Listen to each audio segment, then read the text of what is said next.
रामचरित मानस यही नामा, सुनत श्रवण पाई विश्रामा। गोस्वामी जी बालकांड में जब लिख ही रहे हैं तब ये किंचित चौपाई प्रस्तुत करते हैं। कहा कि इस कथा को बनाया किसने? तुलसीदास जी ने कहा शंभु प्रसाद सुमति ही हुलसी। शंभु प्रसाद सुमति ही हुलसी, रामचरित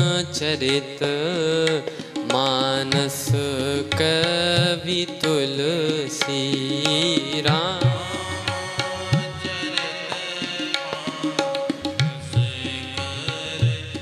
तुलसी रामचरित मानस कवि तुलसी।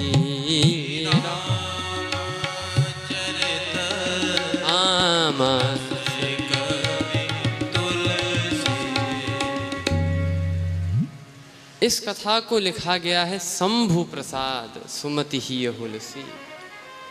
ये कथा का जन्म कैसे हुआ? तो श्री रामचरितमानस कथा को तुलसीदास जी ने कहा रचि महेश। बनाया हमने नहीं है, ये श्री गोस्वामी तुलसीदास कृत नहीं है। इसके रचयिता तो साक्षात भूत भावन भगवान शिव हैं। सबसे पहले उन्होंने कथा को बनाया, या जो लीलाएं देखी उन लीलाओं को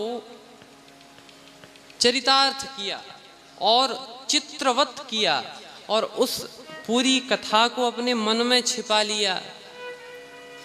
सबसे पहले तो भगवान शिव ने कथा बनाई रचि महेश, और रचकर रखा कहाँ? कहा निज मानस राखा, अपने मन में छिपा लिया। लेकिन यदि कथा भगवान शिव के मन में ही छिपी रहती तो हम सभी लोगों को आज ये निःसृत कैसे होती, प्राप्त कैसे होती? तो माता पार्वती की कृपा से, जिन्होंने कथा पूछी और शिव जी ने कथा सुनाई।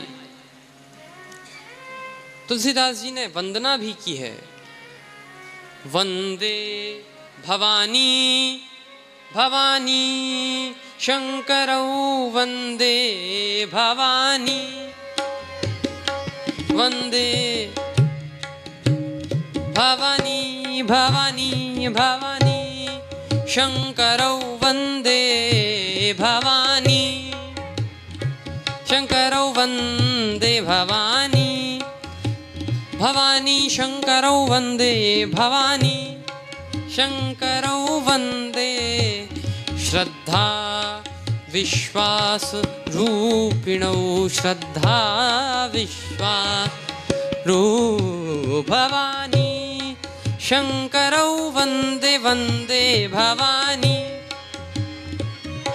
शंकरौ वंदे भवानी।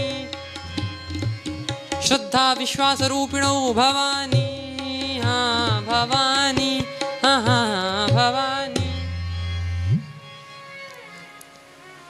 वंदना की भवानी शंकरौ वंदे श्रद्धा विश्वास रूपिणौ। याभ्याम विना न पश्यन्ति सिद्धा स्वान्तस्थमीश्वरम। मैं वंदना करता हूँ किनकी? का भवानी शंकरौ वंदे। भवानी शंकर की वंदना। भवानी माने माता पार्वती जी और शंकर भगवान शिव। ये दोनों कौन हैं? कहा श्रद्धा और विश्वास रूपिणौ। श्रद्धा और विश्वास के स्वरूप हैं। पार्वती माता श्रद्धा हैं और भगवान शिव विश्वास है। और भगवान शिव जहाँ भी जाते हैं वो बैठते भी विश्वास में ही हैं। जैसे तब लगी बैठी अहूँ बट छाही, तो बट छाह में बैठते हैं। और वट छाह क्या है? कब बट विश्वास अचल निज धर्मा। शिव विश्वास है और शिव कथाकार भी हैं। कथा भगवान रच महेश निज मानस राखा, पाए सुसमय शिवासन भाखा। भगवान शिव कथा भी बाँचते हैं और विश्वास के प्रतीक भी हैं। इसका अर्थ है कि जो भगवान की कथा को कह रहा है उसमें विश्वास होना चाहिए। और माता पार्वती श्रद्धा हैं। इसका अर्थ है जो भगवान की कथा को सुन रहा है उसमें श्रद्धा होनी चाहिए,